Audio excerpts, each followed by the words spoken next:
ഇതിപ്പോൾ നമ്മൾ ഒരു 1.5 ലിറ്റർ പാല് കാച്ചെടുക്കാൻ പോവുകയാണ്. ഇൻഫ്രാറെഡിലാണ് നമ്മൾ ചെയ്യാൻ പോകുന്നത് കേട്ടോ. 2000 നമ്മൾ അതിൻ്റെ കോയിൽ ഹീറ്റ് ചെയ്യാൻ വെച്ചു. പാത്രത്തിലേക്ക് ഒരു 1.5 ലിറ്റർ പാലൊഴിച്ചു. പാത്രം നമ്മളൊരു സ്റ്റാൻഡിലാണ് വെച്ചിരിക്കുന്നത്. ഇത് ഈ സ്റ്റാൻഡ് ഇതിനോടൊപ്പം തന്നെ കിട്ടുന്നതാണ് നമുക്ക്. അപ്പോൾ നമുക്ക് പാല് അടി പിടിക്കാതിരിക്കാൻ വേണ്ടിയിട്ടാണ് ഈ സ്റ്റാൻഡിൽ നമ്മൾ വയ്ക്കുന്നത് കേട്ടോ.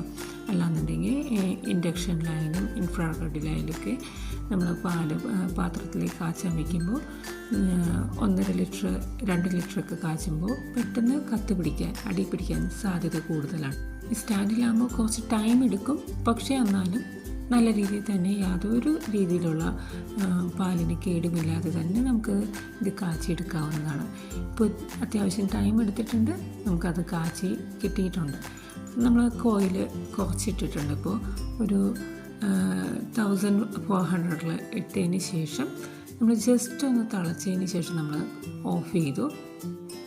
പാൽ ഓഫ് ചെയ്തിട്ടുണ്ട്. ഇപ്പോൾ അത്യാവശ്യം തള വരുന്നുണ്ട്. ഇൻഫ്രാറെഡിൻ്റെ ഒരു പ്രത്യേകത എന്ന് വെച്ചാൽ അതിനകത്ത് കോയിൽ ഓഫ് ചെയ്ത് കഴിഞ്ഞാലും അതിനകത്ത് അത്യാവശ്യം നല്ല രീതിയിൽ തന്നെ ഹീറ്റ് ഉണ്ടാവും. അതിലിരുന്ന് തന്നെ ആവശ്യത്തിന് നമുക്ക് പാൽ വറ്റി കിട്ടും.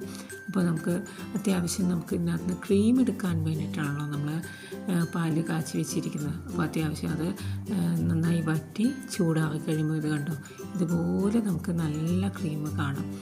ഇത് നമ്മൾ മറ്റൊരു പാത്രത്തിലേക്ക് പിറ്റേ ദിവസത്തേക്ക് എടുക്കാനായിട്ട് നമ്മൾ സെപ്പറേറ്റ് ചെയ്ത് മാറ്റി വയ്ക്കുകയാണ്. എന്നിട്ട് നമ്മൾ ഫ്രിഡ്ജിൽ സ്റ്റോർ ചെയ്യുകയാണ് ചെയ്യുന്നത്. പിറ്റേ ദിവസം നമുക്ക് ഇതിനകത്ത് ക്രീം സെപ്പറേറ്റ് ചെയ്യാം.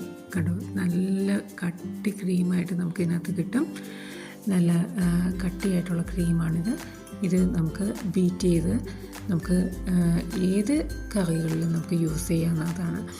വെജിറ്റബിൾ കറികളിലൊക്കെ നമുക്ക് യൂസ് ചെയ്യാം. അതുപോലെ തന്നെ നോൺ വെജിലും നമുക്ക് യൂസ് ചെയ്യാം. ഇത് നമുക്ക് ലസ്സി ഒക്കെ ഉണ്ടാക്കാൻ വളരെ ടേസ്റ്റായിട്ടുള്ളതാണ്. കുട്ടികൾക്കൊക്കെ വളരെയധികം ഇഷ്ടപ്പെടുന്നതായിരിക്കും. അതുപോലെ തന്നെ നമുക്ക് കേക്ക് ഉണ്ടാക്കുമ്പോഴും ക്രീമായിട്ടൊക്കെ നമുക്കിത് യൂസ് ചെയ്യാവുന്നതാണ്. ഇതിനകത്ത് വാനില എസൻസൊക്കെ ഒഴിച്ച് നമുക്ക് ഒരു ഫ്രഷ് ക്രീമിൻ്റെ ഒരു ടേസ്റ്റിലേക്ക് നമുക്ക് കൊണ്ടുവരാൻ സാധിക്കും. ഞാനിപ്പോഴും വീട്ടിൽ ഫ്രഷ് ക്രീം ഇങ്ങനെയാണ് ഉണ്ടാക്കാറുള്ളത്.